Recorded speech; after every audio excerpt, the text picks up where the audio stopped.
शांति सुनिए। प्रश्न ही उल्टा था, तो उस उल्टे प्रश्न को सही करने का प्रयास हुआ है। और अभी तो आपने आधा ही उत्तर सुना है। पूरा सुनेंगे तो संभवतः पिछला इतिहास याद आने लग जाएगा। महोदय, माननीय सदस्य ने बहुत महत्वपूर्ण मुद्दे की ओर ध्यान आकर्षित किया है और सरकार इसको लेकर के पहले से ही अवेयर थी। अंतर विभागीय समन्वय से संचारी रोग नियंत्रण के लिए आपने केवल डेंगू की बात की है। जब वेक्टर बॉर्न डिजीज की हम बात करते हैं तो केवल डेंगू उसमें नहीं आता है। वर्मा जी, आप तो चिकित्सा शिक्षा के मंत्री रहे हैं ना, तो केवल डेंगू नहीं आता उसमें, मलेरिया भी है, चिकुनगुनिया भी है, कालाजार भी है। इन सभी से संबंधित वेक्टर बॉर्न डिजीज हो या फिर वाटर बॉर्न जल जनित हो या फिर विषाणु जनित कोई भी बीमारी हो, इनके उपचार के लिए सरकार के स्तर पर एक समन्वित प्रयास किया गया है। और उस समन्वित प्रयास को ही हम लोगों ने संचारी रोग नियंत्रण का एक विशेष अभियान, वर्ष में 3 बार चलता है कार्यक्रम, जिसमें पहले 15 दिन संचारी रोग के लिए अवेयरनेस के साथ साथ अंतर विभागीय समन्वय से स्वास्थ्य विभाग नोडल विभाग होने के नाते सभी अन्य विभागों के साथ समन्वय के माध्यम से इन कार्यक्रमों को नियंत्रित करता है। इसके बाद डोर टू डोर जाकर के दस्तक अभियान के माध्यम से कहीं भी कोई व्यक्ति जो बुखार से पीड़ित है, उस व्यक्ति को नजदीक के स्वास्थ्य केंद्र में उपचार की सुविधा दिलाने की व्यवस्था करना। उत्तर प्रदेश 25 करोड़ की आबादी का राज्य है और स्वाभाविक रूप से अलग अलग क्लाइमेटिक जोन होने के नाते अलग अलग क्षेत्र में अलग अलग प्रकार की बीमारियां देखने को मिलती हैं। जैसे आप ईस्टर्न यूपी से चल करके नेपाल की तराई से लेकर के सहारनपुर तक देखेंगे तो इंसेफ्लाइटिस से पूरा क्षेत्र प्रभावित था। अगर आप बरेली और बदायूं और उसके आसपास के क्षेत्र को देखेंगे तो ये क्षेत्र मलेरिया से ज्यादा संक्रमित रहता था। वाराणसी से लेकर के प्रयागराज, लखनऊ, कानपुर होते हुए अगर आप फिरोजाबाद, आगरा तक पहुंचेंगे तो ये पूरा क्षेत्र डेंगू से प्रभावित है। अगर बुंदेलखंड क्षेत्र में अगर आप देखेंगे तो ये क्षेत्र चिकुनगुनिया से प्रभावित है। बिहार से सटे हुए जो हमारी सीमाएं हैं वहां पे हम देखेंगे तो कालाजार इन क्षेत्रों में ज्यादा प्रभावी रूप में देखने को मिलता था। और सरकार के द्वारा जो समन्वित प्रयास किया गया है, आपने केवल डेंगू की चर्चा की,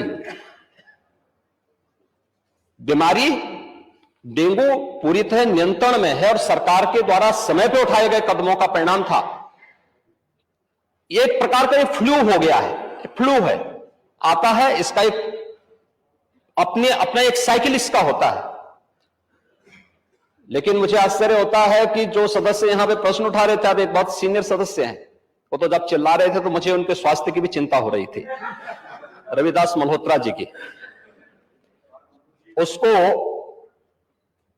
आपने जो बात कही है वह ब्लड ट्रिप नहीं था, उसको प्लेटलेट्स कहते हैं, ठीक है ना, प्लेटलेट्स कहते हैं।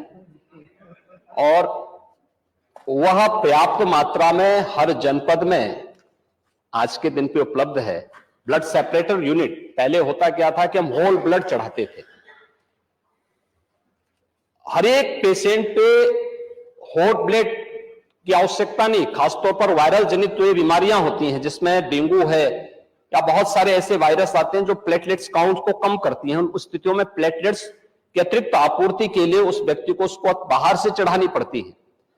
इसके लिए हर जनपद में ब्लड सेपरेटर यूनिट दी जा चुकी है, वे काम करनी शुरू की है। वहां पे हर जगह सरकार के स्तर पर बेहतर प्रयास हुआ है। और जहां तक नेता प्रतिपक्ष के द्वारा यह कहा जाना कि साहब प्राइवेट हॉस्पिटल में, याद रखना डबल इंजन की सरकार है, ये केवल बोलती नहीं करके दिखाती भी है। प्रदेश के अंदर 10 करोड़ लोगों को आयुष्मान भारत और मुख्यमंत्री जन आरोग्य योजना के अंतर्गत 5 लाख रुपए सालाना स्वास्थ्य बीमा का कवर भी ये सरकार उपलब्ध करा रही है। वह किसी भी पैनल्ड हॉस्पिटल में, वह सरकारी हो सरकारी में सारी सुविधाएं फ्री में हैं, लेकिन किसी भी प्राइवेट हॉस्पिटल में जाता है तो वहां वे सुविधाएं मिल रही हैं। और ये पूरा सदन गवाह है कि हर माननीय सदस्य को इस सदन के द्वारा अपनी निधि से ही 25 लाख रुपए सालाना देने का अधिकार दिया गया है। और यही नहीं, मुख्यमंत्री राहत कोष से हम चेहरा देख करके पैसा नहीं देते हैं। कोई भी व्यक्ति जो भी आवेदन करता है, कोई भी पीड़ित हो, उसकी जाति, उसका मत, उसका मजहब नहीं देखा जाता है, बल्कि वो पीड़ित राज्य का नागरिक है। उसको प्रदेश में, देश में या दुनिया में जहां कहीं अच्छी स्वास्थ्य की सुविधा मिलती है, और सुविधा के लिए मुख्यमंत्री राहत कोष से भी हम पैसा देने में कोई कोताही, तमाम मान्य सदस्य विपक्ष में बैठे हुए हैं, वो हर व्यक्ति इस बात को कह सकता है। उनके प्रस्ताव आते हैं बिना किसी भेदभाव के, हमने उसके लिए भी धनराशि उपलब्ध कराई है। आयुष्मान भारत और मुख्यमंत्री जन आरोग्य योजना भी है, आभारी आदरणीय प्रधानमंत्री जी के, जिन्होंने आयुष्मान भारत जैसी योजना दी, जिसमें हर गरीब से गरीब व्यक्ति भी आज अपना उपचार किसी भी अच्छे कॉर्पोरेट हॉस्पिटल में भी करा सकता है, और देश में भी करा सकता है, दुनिया में भी कहीं करा सकता है। हर वर्ष की सुविधा उसको मिली है। मुख्यमंत्री जन आरोग्य योजना की सुविधा भी उसे दी गई है।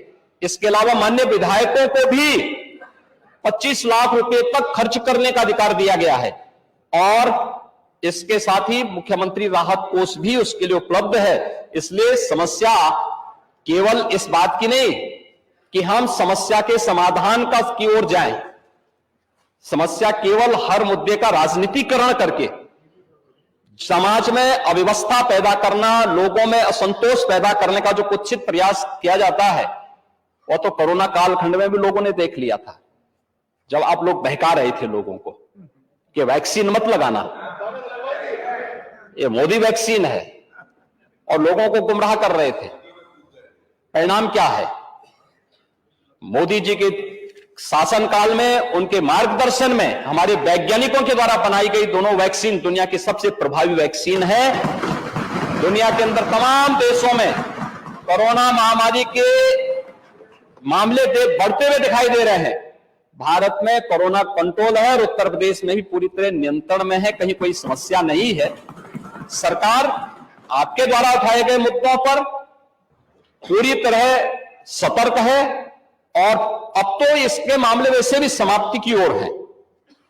बरसात के समय जल जमाव वाले क्षेत्रों में, अन्य क्षेत्रों में इस प्रकार की बातें देखने को मिलती हैं। और ये केवल डेंगू के मामले नहीं होते, इंसेफ्लाइटिस के भी मामले होते हैं, मलेरिया भी होता है, कालाजार भी होता है, चिकनगुनिया भी होता है।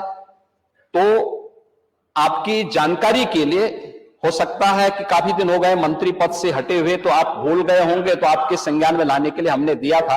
इधर रहते तो हो सकता है कि कुछ लॉलीपॉप मिल भी जाता, लेकिन वहां रहकर के वो कभी नहीं मिल रहा।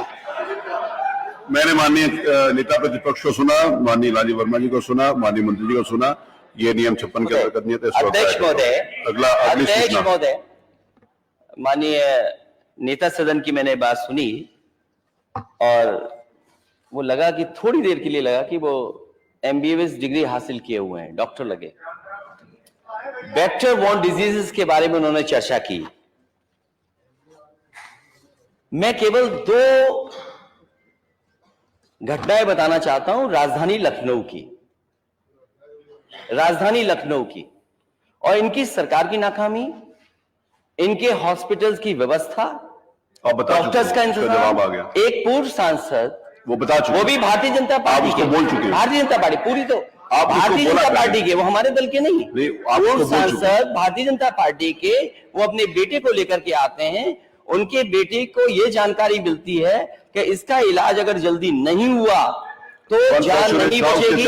वो एक अस्पताल से दूसरे अस्पताल भागे, और इलाज के लिए वो एडमिट नहीं करा पाए, और उनके बच्चे की जान चली गई।